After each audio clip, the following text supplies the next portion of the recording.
Welcome back to another edition of the Saturday to Sunday Football Podcast. I am Paul Perdichizzi, and thank you for joining me as always. College football week 1 almost in the books as I'm recording this. Florida State, Boston College set to kick off, but there is so much to break down from the first full week of college football, and I am really excited to be joined by special guest Andrew Harbaugh, Vikings Wire, Bucks Wire. Andrew, thanks for hopping on the show. It's going to be exciting to kind of talk to you throughout the college football season and kind of, bounce ideas off of each other as we talk about these prospects headed towards the 2025 NFL draft. Welcome to the Saturday Sunday Football Podcast. Hey, thanks a lot, Paul.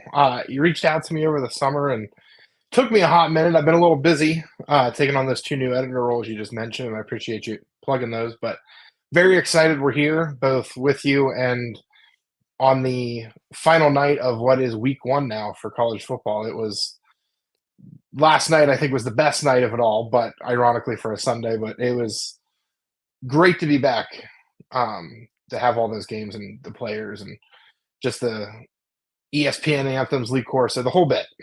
Yeah, absolutely. And here at Saturday to Sunday, for people who've been following or anybody new, during the college football season, we pretty much have a 4-segment show, but since the NFL hasn't kicked off yet, it'll be 2 segments tonight. We have the NFL draft report, where we really focus in on the draft eligible prospects from the offensive skill position. Then we always have a quick Devy Slant where we talk about a couple of the top non-draft eligible underclassmen prospects, that are moving up and moving around in terms of Devy rankings. And then normally during the NFL season, we had an NFL rookie report where we kind of check in on the rookies, and then also a dynasty fantasy stock report where a couple guys, maybe either stock up or stock down in terms of your dynasty teams. So we're combining college football, NFL draft, NFL rookies, and some fantasy dynasty stuff as well, to kind of hit on a variety of topics. But tonight we're mostly focusing on the first NFL draft report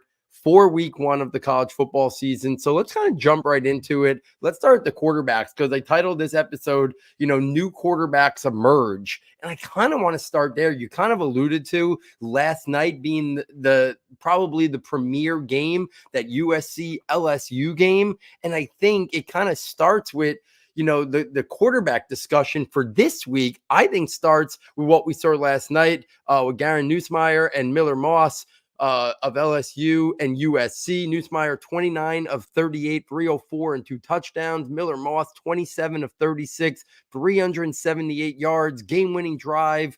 Both of these guys were on my watch list in terms of my rankings notebook heading into this college football season. But now both of these guys kind of are on my radar. A few more games, and I'm going to be adding these guys to my scouting notebook, because I think these are guys that now, what I saw last night, the poise, the accuracy, the ball placement, the big time NFL throws, these are 2 guys that can kind of change the landscape of what we might have thought of the 2025 quarterback class. So Andrew, let's start there. Thoughts on those 2 quarterbacks last night? How impressed were you about these 2 prospects? I really didn't know what to expect from either one of them. It's funny, I had my buddies all asking me betting opinions on the night, and I said I didn't give them anything because I didn't know what was going to happen. And first half seemed to be pretty efficient from both of them. Both teams still kind of struggled to be a little bit, but it seems like the second half, the training wheels got taken off of both of them, and it was like, okay, you guys got your looks at these defenses. Time to do your work. And Nussmeier was great. Nothing against him in that, but man, Miller Moss, I was just blown away, especially that last drive, the anticipation throws, the layered throws, especially Nussmeier had some nice layered throws. I like you said, I had them on my watch list for the summer. I watched 12 quarterbacks, and neither one of them I got time to get to, because I was like, well, we don't have a lot on them. I'm not going to dig too deep on them, but hey, we got this early game, and yeah, they both have my full attention now going into week 2 and beyond.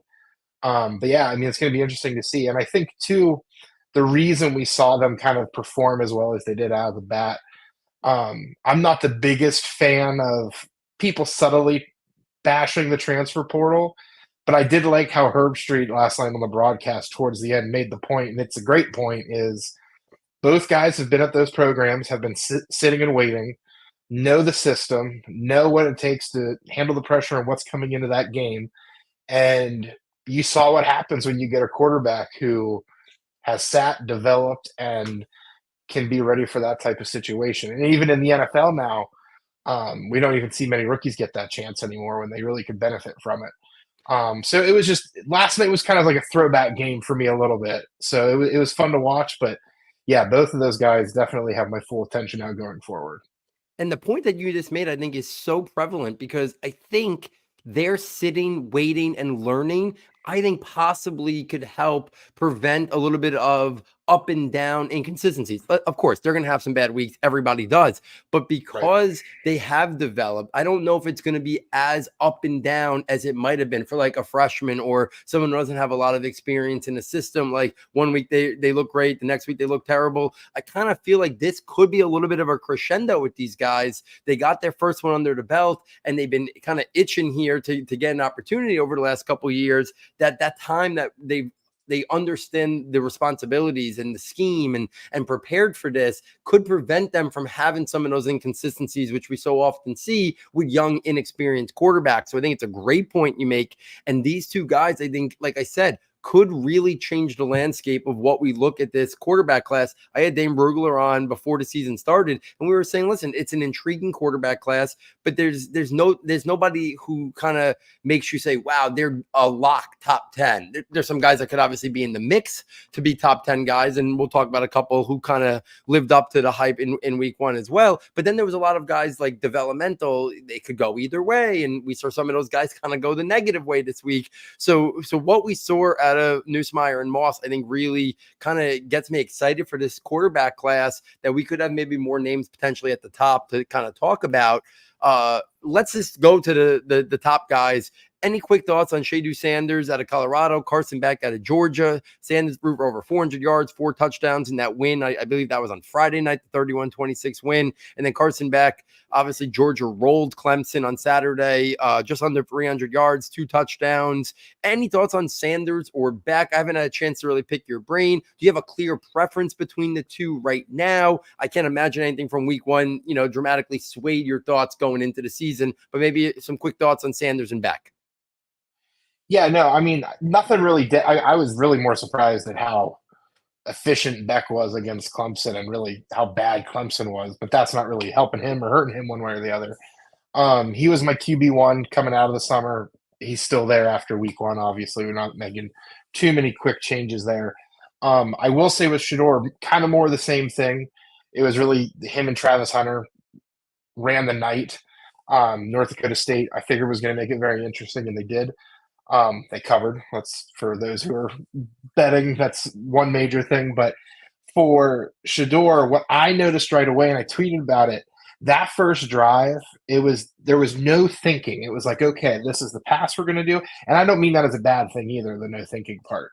Last year, my buddy pointed out over the summer when we were discussing quarterbacks, Tyler Fornes from A to Z Sports, Colorado last year had a lot of option routes, and that really made Shedeur hold on to the ball a lot longer, and that really exposed that offensive line. There are plenty of sacks that he got last year that are his fault, and there's some decision making I still think he needs to get better with, and that's going to happen throughout this year. But the quick, snappy decision making was really impressive and much better, I thought, from what we saw last year to this year. How that sticks going forward as the competition gets stiffer. They benefit from being in the Big 12, which isn't known for its defensive prowess. But despite that, Colorado does have a pretty tough schedule going ahead. And I think there's going to be enough matchups for Shedeur that'll make it interesting to see if that type of quick pace offense can continue to be his bread and butter. Same for Travis Hunter. But as far as him with his quarterback decision making, that was really my biggest takeaway from this week one class, outside of what we saw last night with Moss and Nussmeier. Yeah, I think the thing with Sanders is like he does have to be a little bit more careful about kind of moving himself into pressure. I think sometimes he moves around the pocket and he navigates right into a sack. But I find it really impressive his ability to move around the pocket, use that athleticism, but keep his eyes down the field and then make a play.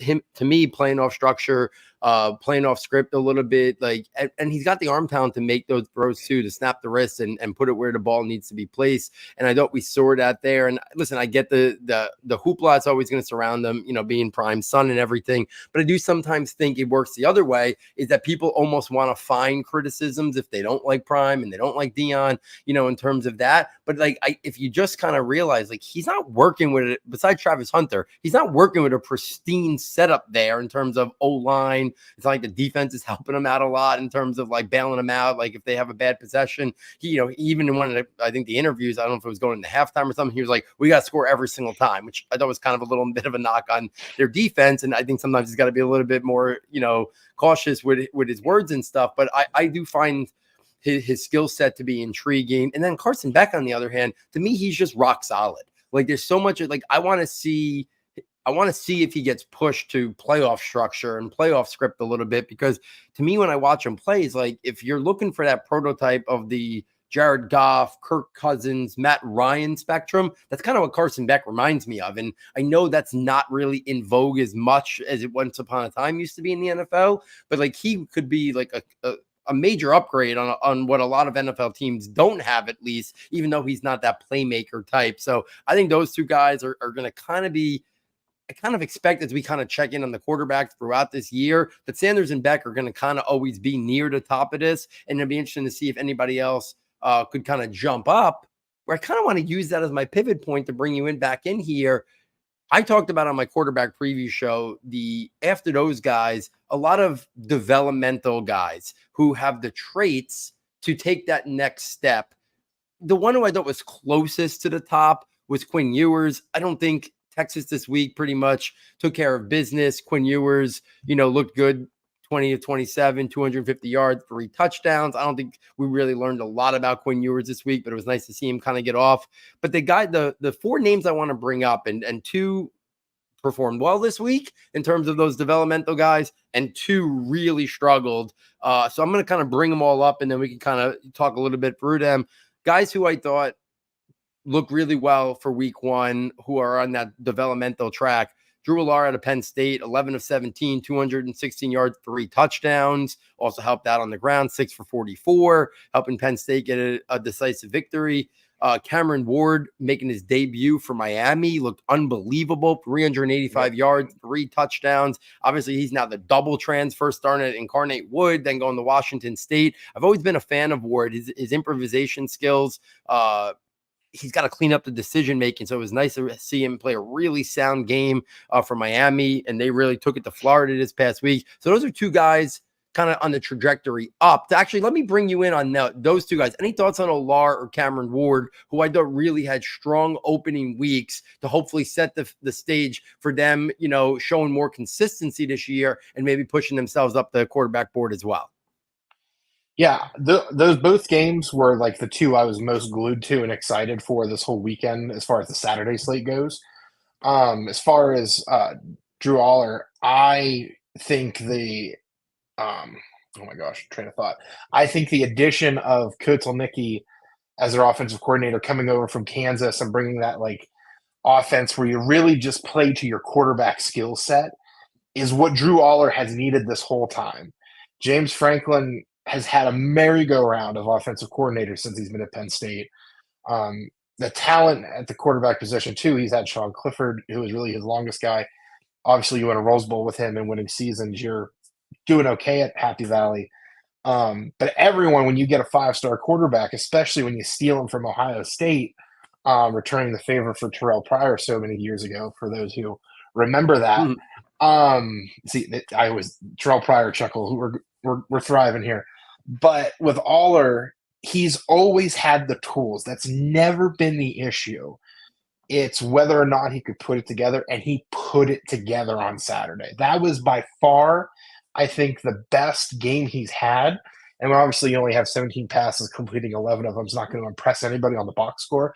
But when you watch the game, the throws he was making is what was really, really impressive. And that offense is designed for him to do that all year long. I have been very critical of James Franklin and that whole offense for several years. And I covered the Nittany Lions for USA Today for a year, and it was rough because like it was where Aller was a freshman, and all you wanted was him to come in and kind of do his thing. You got the tease his freshman year at Purdue. This was the best version of him I've seen, and I really want to see it against Michigan's, the Ohio States, and he's going to have that chance to do it. So I'm riding high on Aller at the moment, and then on the flip side, a little behind the curtain, I'm a diehard Florida fan. I hated what Cam Ward did on Saturday, but it was very impressive. Like it got to the point where I got so numb from the score being what it was that I was truly able to separate the fandom a little early and appreciate what he was doing. And you talked about the improvisation skills. The way he's able to extend plays and keep his eyes downfield, I would argue is better than what Shador does in the same aspect. I think Shador's definitely got a better arm and a little bit more sound mechanically. But Ward, that was a coming out party. I mean, games like that at Miami, that's what they brought him there to do. And win those big games, they haven't been able to do that in recent years. Again, ACC is wide open, I feel like, for a lot of teams to really step up. Miami has a good enough year. They're going to have national eyeballs on them. Miami's going to play in big games, maybe make the playoff. You're going to see Ward have a chance to do that against more than just Billy Napier and his sad excuse for a defense that was on Saturday.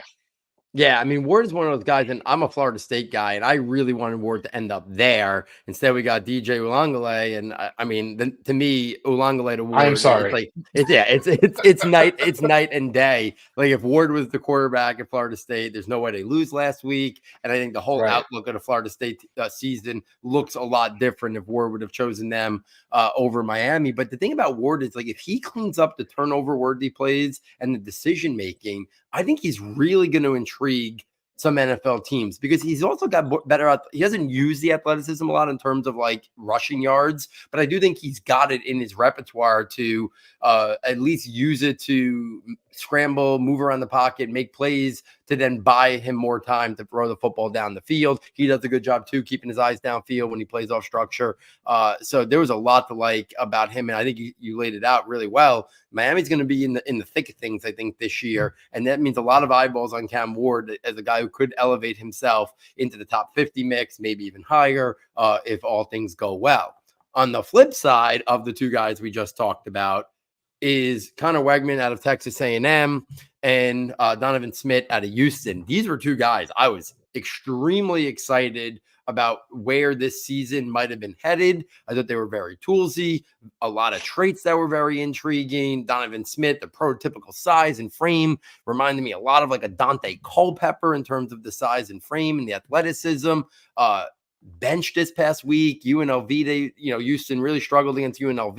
He was 15 of 30 for 135 yards only in 2 picks before he got benched. And then Connor Wegman, I know Notre Dame's got a good defense, but in the small sample size we had last year of Wegman, he was very impressive. Obviously a big time former recruit, but 12 of 30, 100 yards and only 2 interceptions. These were guys who I thought were like developmental day 2 traits that could, if a strong year could have pushed them even up into round 1. And now after this opening week, it's like, wow, like to kind of think like it's going to be hard. There's a lot of season left so they can bounce back. But this was not the start that I expected from either of them in a year where I thought these guys could maybe take the next step and be looked at and pretty highly regarded in NFL circles. Any thoughts on Donovan Smith of Houston or Connor Wegman of Texas A&M? Yeah, I'll be honest. Donovan Smith, I didn't catch his game. I saw he did not play the whole time, and the 2 picks in that. And it's never a good sign when you struggle. And no offense to UNLV, like their offense is great, but like they aren't known as a defensive powerhouse. So like you should be able to find your way and work through that. As far as Connor Wegman, I tweeted out last night. I said Riley Leonard and Connor Wegman tripped over themselves so Miller Moss and Grant Nussmeier could run last night. Because that was the most hyped matchup of the weekend was Texas A&M and Notre Dame. And it was a great game, don't get me wrong. But yeah, Connor Wegman, like the whole offseason, and I think I had him QB 2 or 3. Like the tools are there for him too. Kind of the opposite of what we saw from Aller. The tools are there for Wegman. And it was just like he hasn't had the experience. He hasn't played really he hasn't played a full season, I believe, off the top of my head. And the injuries and stuff like that. national stage, tough defense in Notre Dame. You go against top prospects like Benjamin Morrison and Howard Cross, who are going to be pressuring you all night long. And you have the home field advantage. It's Aggie land and yada, yada, yada. And just completely fell flat. Like, full disclosure, I think I had that game on because I wanted to see him, obviously. Had that game on. I think that was the only game the whole day I was flipping through different stuff and watching different things because it was just like, what is happening? And it's one of those things where, again, in his evaluation process, if he were to declare, that's going to be a big knock on him the whole time. Whether or not he plays great the rest of the year, everything's going to get picked apart from that game. People are going to defend it, say it was first game of the year, yada, yada, yada. But when you have that whole off season and you've been the guy the whole time and you don't have to worry about anyone behind you, and you get a new coaching staff in, that's a factor too. But yeah, it just was not what you wanted to see from Connor Wegman. Yeah, it was a rough go to start for those guys. It'll be interesting to kind of see how those two bounce back. Does Houston even contemplate a quarterback change? I'm not sure they're there yet, and I haven't seen anything that says they are. But I mean, it was that kind of performance could, open the door for somebody else to kind of emerge there. So we'll see if either of those guys can bounce back because there's traits there. But we needed this, they had small body of work. And they did not get off the right foot in week one. So many quarterbacks we could talk about. Noah Fafita in Arizona, Jackson Dart out of Ole Miss. I brought him up before Quinn Ewers, but we're going to kind of move on to running backs. Those are the main quarterback storylines to kind of hit upon. In the running back landscape, I kind of thought there was a lot of great performances, but I'm going to kind of focus in on 3 of the bigger name backs and just what we saw this week. Ashton Jeanty out of Boise State, who is my RB1, talked about that on my RB show. To me, he's kind of in a tier by himself. And then I had a tier of like 4 below him. But Jeanty this past week, 267 yards and 4 touchdowns. Like, he didn't even use one of his best skills, which is his receiving capabilities. Wasn't even needed this past weekend. But, Jeanty's ability to make people miss, his contact balance, low center of gravity, change of direction stuff. It was the full package this week. I think he'll be a guy who could very much be in the mix to maybe even sneak in the latter portion of round 1 because he is a 3-down back and could do so much for an NFL team. Ollie Gordon, who's my number 3 back entering the season, 104 yards, 2 touchdowns, chipped in 42 yards receiving and a touchdown. I just love the footwork. You don't see big men like Ollie Gordon with quick feet like that. His feet are so quick and it can make you miss. Contact balance to run through contact. There were some weak attempts to try to bring him down the other day, and that's just not going to happen. And then Nicholas Singleton, obviously former, Devy darling that we've been talking about for years in the Devy circle. A couple big plays, 13 carries, 114 yards. You saw that big home run threat from him. He's got that athleticism, that acceleration and burst. Can he reemerge and be considered one of the top backs in this class and maybe push his way up into that mix of the guys like Hampton and Gordon and Jeanty and the Ohio State guys? I thought it was a good opening week from Singleton. So, Andrew, any thoughts on Jeanty, Gordon, Singleton? You don't have to hit upon them all. You can touch whoever you want from that trio.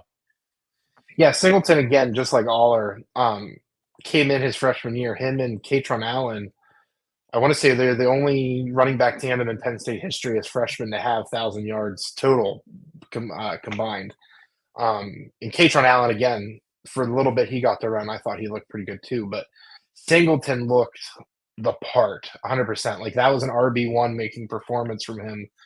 Obviously, long season ahead, tougher defenses for him. Just the same things we said about Aller. But it was nice seeing Singleton run hard like he did his freshman year. Last year just kind of didn't seem the same for him. I liked Hampton as well. Hampton just runs like you stole something from him, and he's going to chase you down. And then once he chases you down, he's going to remind you that you shouldn't mess with him at all. He's fantastic. Reminds me of Doug Martin as far as the muscle hamster approach goes. But it's funny you brought up Jeanty, and several of my buddies who do draft work, some of who get paid a good amount of money. we all didn't have Jeanty very high in our summer rankings, and the touchdowns kept rolling in. And we were like, yeah, you know what? We might have to adjust some things. And it's funny, I looked before you gave me the chance to speak. He was my RB7 heading in from the summer. And I think it's funny, Saturday we were all talking through it, and that's the nice part too. And I think a lot of people kind of get worried where you have a take and you've got to get set in your ways. I'm not trying to hijack this into Andrew's TED talk about how to evaluate prospects, but it's okay to be fluid with things. Like Yeah. you said, it's week one.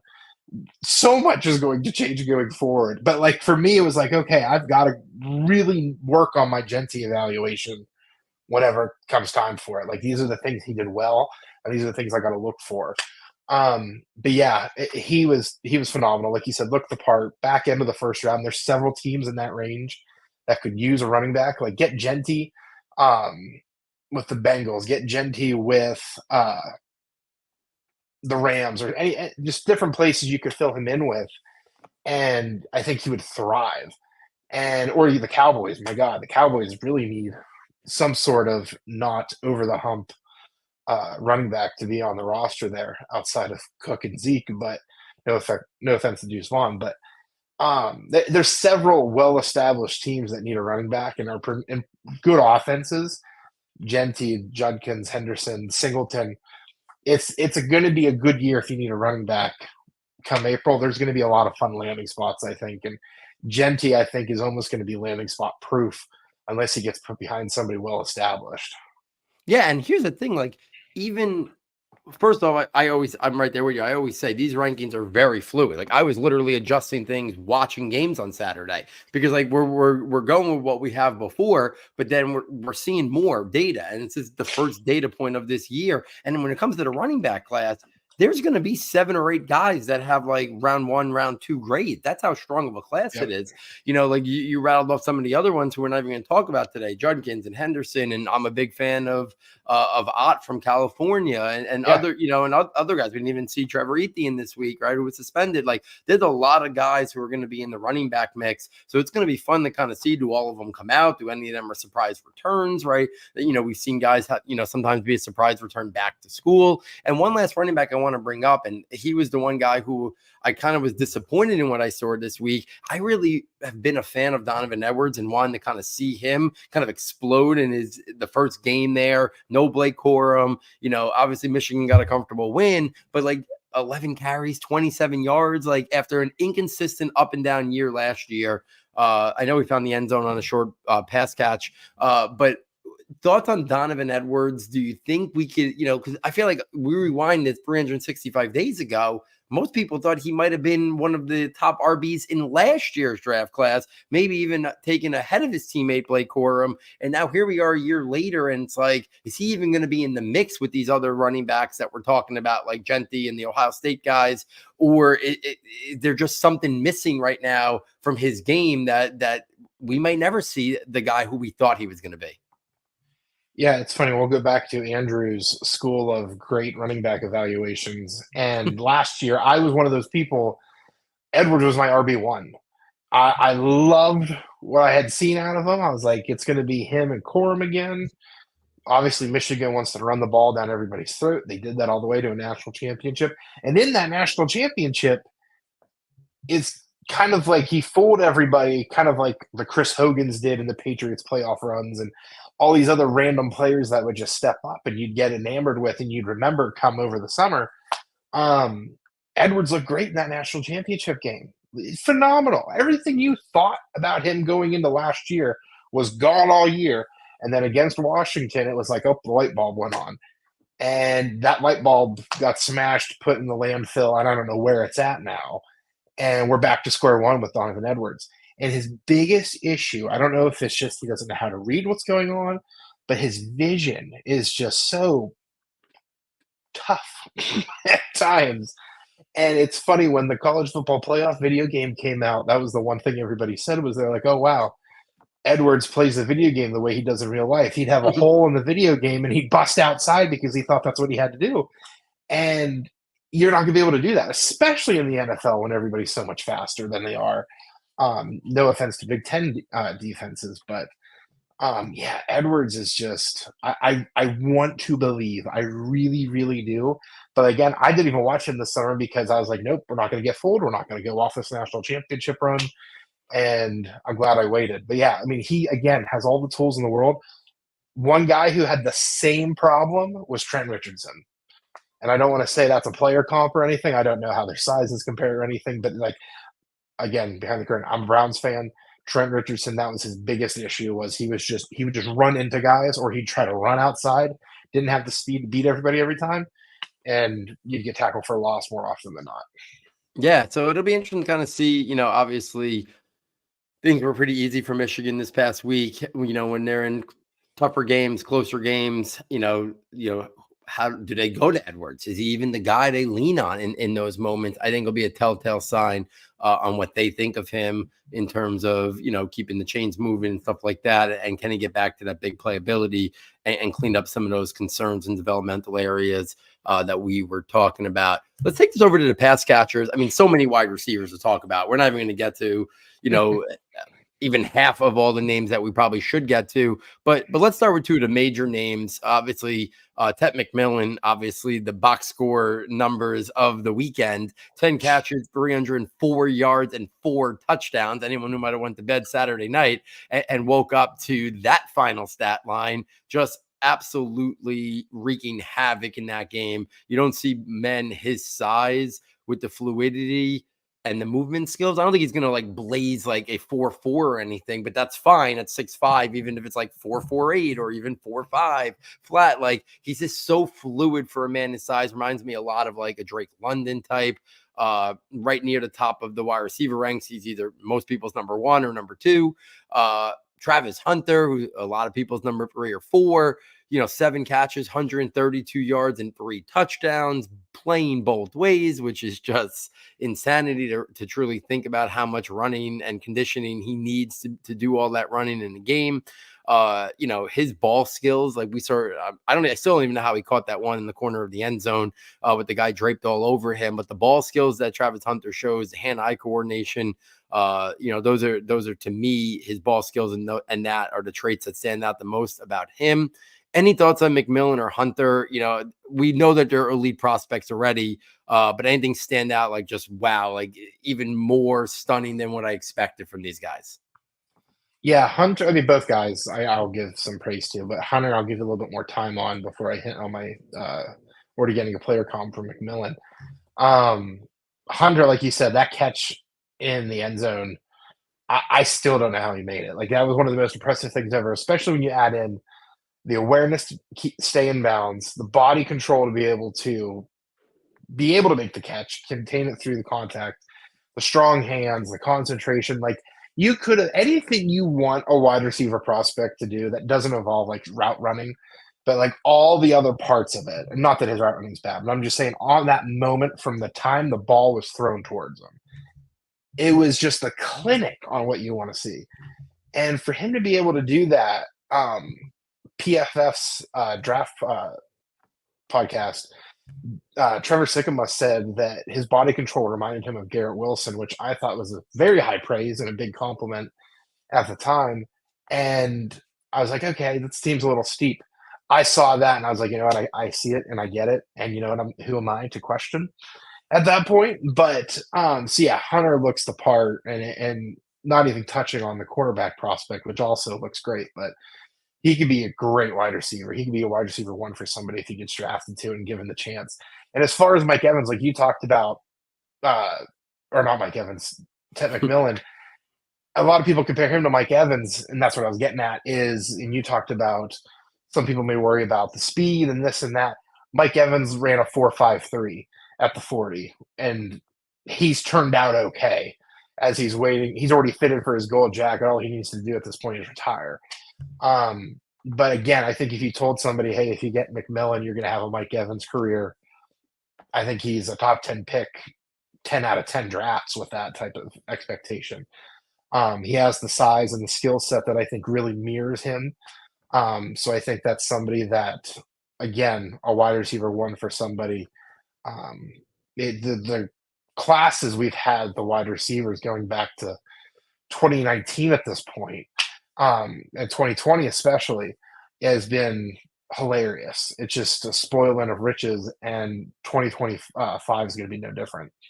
Yeah, we're headed towards. We had 3 guys go in the top 10 this year, or top 9 to to be specific, I think we're headed there with Burden, Hunter, and McMillan next year as well, which is just remarkable to potentially have back-to-back draft classes of 3 wide receivers in the top 10. 2 guys I wanted to bring up, and I'll mention a couple other names, and you just pick 1 or 2 that maybe you want to piggyback something on. For me, I wanted to bring up, while the box scores aren't amazing for either of the next 2 guys, Juice Wells, to see him back, obviously now making his debut for Ole Miss, returning from injury, 2 catches, 70 yards, had that one big one for a touchdown. I think people have forgotten like how intriguing of a prospect he is. That size, that play strength, the frame, very hard to take down, can pick up yards after the catch just with that physicality and toughness. So I'm excited to kind of see him in that Ole Miss offense. And then Deion Burks is the guy who made my top, I think he was my number 9 wide receiver in my wide receiver show. So really excited. His debut for Oklahoma, only had 6 catches for 36 yards, but 3 touchdowns. And for me, that separation quickness and route running ability, I think we're going to see, he's going to be a guy that draws a lot of attention, I think, throughout this college football year. So great to see him debut with 3 touchdowns. You could talk about Wells, you could talk about Burks, Tej Johnson, 12 catches, 81 yards, and 2 touchdowns for Oregon. Trey Harris, a big game for Ole Miss, 179 yards and 2 touchdowns. Isaiah Bond, who I have as a first-round grade right now, made his Texas debut, found the end zone.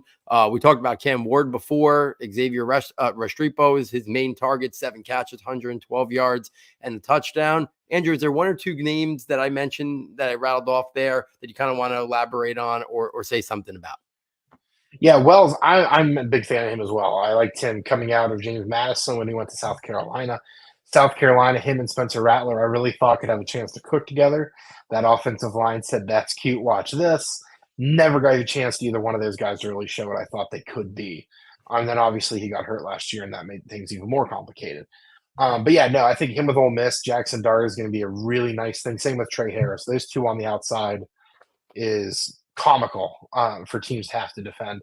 And you brought up Isaiah Bond. I watched Isaiah Bond this summer, and I thought he was, and it might have to do with the number and the uniform, but he really reminded me of Jalen Waddle, and he has the speed to back up that Jalen Waddle comp, I think, as well. Him now at Texas with Quinn Ewers, I think they're going to have a really good time building a strong connection there. I think Bond, again, I think he was my wide receiver 3. He was over Hunter just barely.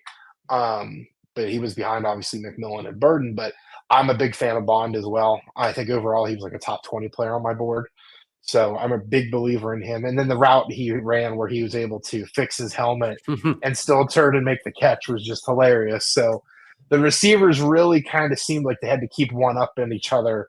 You had Hunter on Thursday, and then you had Bond during the day on Saturday, and then at night you had McMillan. So it was, again, like I said, it's Foreman of riches. It was just a great wide receiver showcase to kick off the year. Yeah, and I'm right there with you, Bond. I have Bond as like I said, I think he's my number 4 wide receiver. First round grade on him. I think we're in for a big year from Isaiah Bond. Let's take this to the tight end. I don't think anything dramatically stood out. I think the guys who we expected to kind of perform did. Colston Loveland out of Michigan, 8 catches, 87 yards, and a touchdown. I think he's the clear-cut tight end 1, potential round 1 prospect. I think where intrigue starts to develop is like who could emerge in that as the tight end 2 or tight end 3. And I think it was a good opening week from Tyler Warren out of Penn State. I think he's probably the most complete tight end if we're talking about a guy who can line up in line and be a really good blocker, but also be a good receiver. If he cleans up some drops issues that he had last year, I think NFL teams are going to be really intrigued. He had 30 yards, found the end zone. Mason Taylor in that LSU game last night, 7 catches, 62 yards. I think he's another guy who could, if he adds like 5-10 more pounds, I think he could be another one of those complete guys, but a really impactful weapon in the pass game. And then Oronde Gadsden out of Syracuse, the former wide receiver, I think he's classified as a tight end now, kind of goes back and forth a little bit, but 7 catches, 108 yards, and 1 touchdown, reemerging this year. To be interesting to kind of see how the NFL views him. Do they think of him as more of a big slot wide receiver? Do they classify him as a tight end? Obviously, he's not going to do many tight end duties, but a big performance when you see 7 catches, 108 yards, and a touchdown from a guy that might be classified as a tight end. Andrew, any quick thoughts on any of those tight ends I just mentioned? Yeah, Tyler Warren and really Penn State have established themselves as the new breed of, I think, tight end where you're not going to have any top end picks, but you're going to have a lot of consistent guys coming out of there. Notre Dame did the same thing a little while ago, 10, 15 years ago with Anthony Fasano, Tyler Eifert, Ben Koyak. One of those guys obviously was a very big receiving threat. One was around the league for a while. They had Brenton Strange a couple years ago, Theo Johnson last year, and now this year they've got Tyler Warren. And that's the thing with Penn State, like you talked about, he's got the well-rounded ability. By the time you see their tight ends, they've already been blocking for 2-3 years. So they have that part down. You talked about the reliable hands. That's the part they always have to end up developing. Theo Johnson was the same way, and like I said, Strange was as well. And both guys, their last years really got to showcase their receiving skills, and I expect the same out of Tyler Warren. Gadsden, same way, like you talked about, he's really kind of like your gadget player in the mix where you don't know where he's going to be.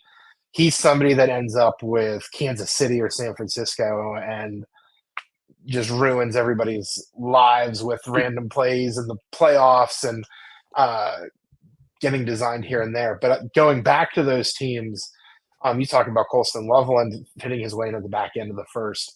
He's a prime candidate, I think, for either one of those teams I just mentioned, 49ers, Chiefs, and some others that need a tight end, to really be a pick there, be productive right away from both a fantasy standpoint and if you're looking just for your team to have a good, efficient tight end. Loveland's a complete package as well. I love his blocking ability. He plays through the whistle. Even if he's not in a play, like it's not designed to go anywhere near him, he takes full ability to be able to hit somebody, and I love that.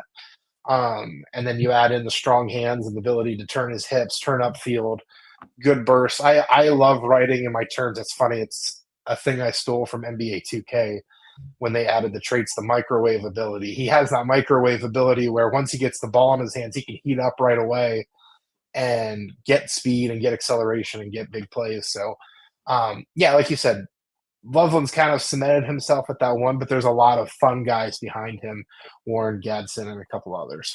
Yeah, absolutely. So those were the tight ends that stood out in week one.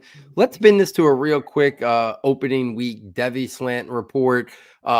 Trio of quarterbacks and trio of wide receivers that I kind of wrote on my list here. At the quarterback position, we had Jackson Arnold out of Oklahoma. He had 4 touchdowns in that 51-3 win over Temple. Really intrigued with the skill set of Jackson Arnold. I think he's a guy that really could emerge and be potentially one of the top quarterbacks in his class. Dylan Rayalo out of Nebraska, the Patrick Mahomes lookalike. It is almost freakish. It's insane. What he looks like in relation to Mahomes. 238 yards and 2 touchdowns in a 40-7 win this past week. And then I apologize in advance trying to pronounce it, but Nico Iamaleava out of Tennessee, 22 of 28, 314 yards and 3 touchdowns. I think in terms of you watch Nico play and you could just see it. Some guys, you can just see it from early in their career. Everything he does, the way the ball comes out, the arm talent, the athleticism that he moves around in.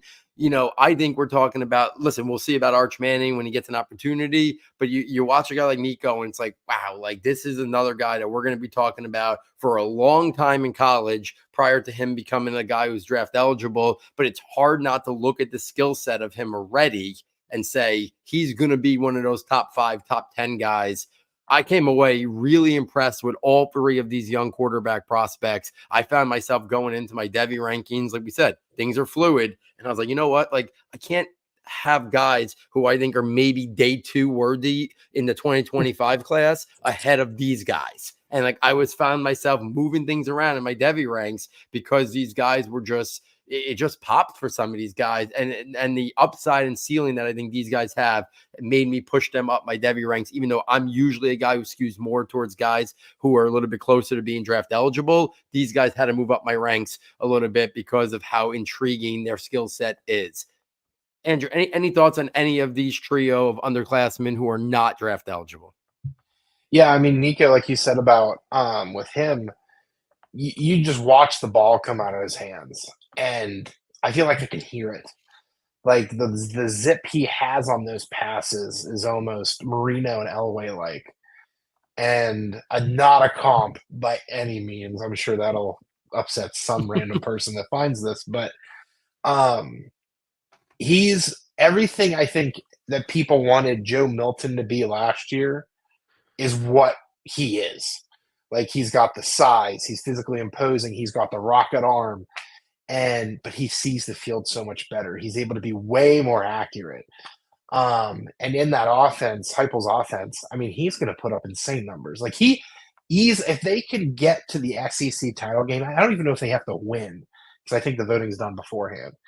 He could win the Heisman in that offense. Hendon Hooker was well on his way before that ACL injury.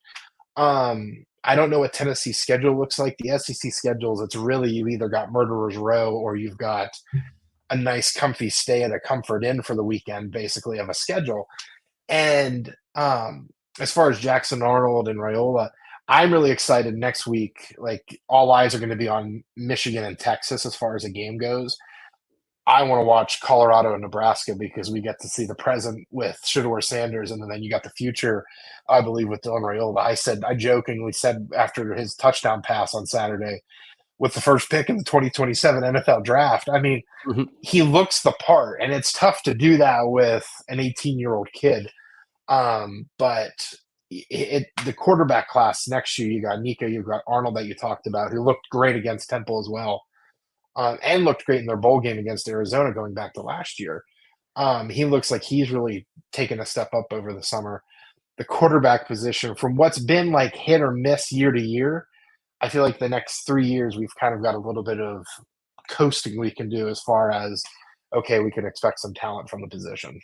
Yeah, and while you kind of joking around the first pick of the 2027 draft, if it's not Dylan Raiola in a couple years, a guy who might be in strong consideration is Jeremiah Smith out of Ohio State. His Yeah. debut, 6 catches, 92 yards, and 2 touchdowns. I mean, I know it's crazy to say, but there are people who think he could be the best of the Ohio State bunch. And if we stop and think about how many great receivers have came out of Ohio State over the last decade or so, just Marvin Harrison last year, we've had Chris Olave, Jackson Smith-Njigba, the list goes on.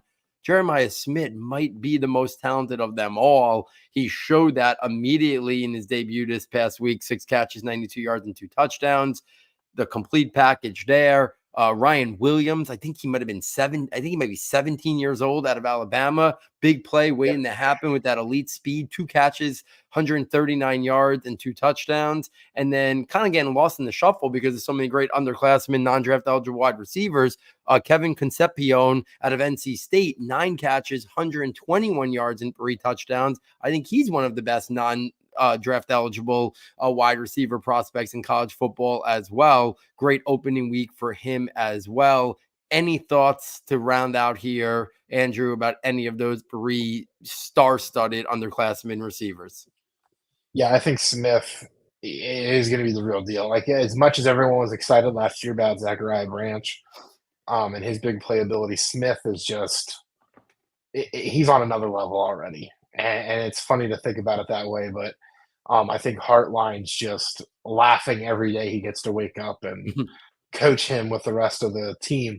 And then with Ryan Williams, too, he is 17, and he had a stat line similar to Randy Moss did on Thanksgiving Day against the Cowboys, all while doing it before he can legally vote in the election this year. See, we can fit politics in anything. But he could torch SEC defenses before he can do that. But on a serious note, it's fun seeing how, like we talked about earlier, the wide receiver class, like this year is loaded. Next year is loaded again. And now you've got 2 guys. Again, you're already talking about being top 5, top 10 picks in 2027. So it's I don't think there's a better time to be playing Devy because there's so many ways you can be invested in guys. And I think the biggest problem with Devy, and you hinted at it, where you kind of want to lean when you're ranking guys into who you can get the quicker return out of. I was always guilty of that when I was in the industry doing that. But man, if you can be patient and wait for these guys, the return on investment's going to be insane.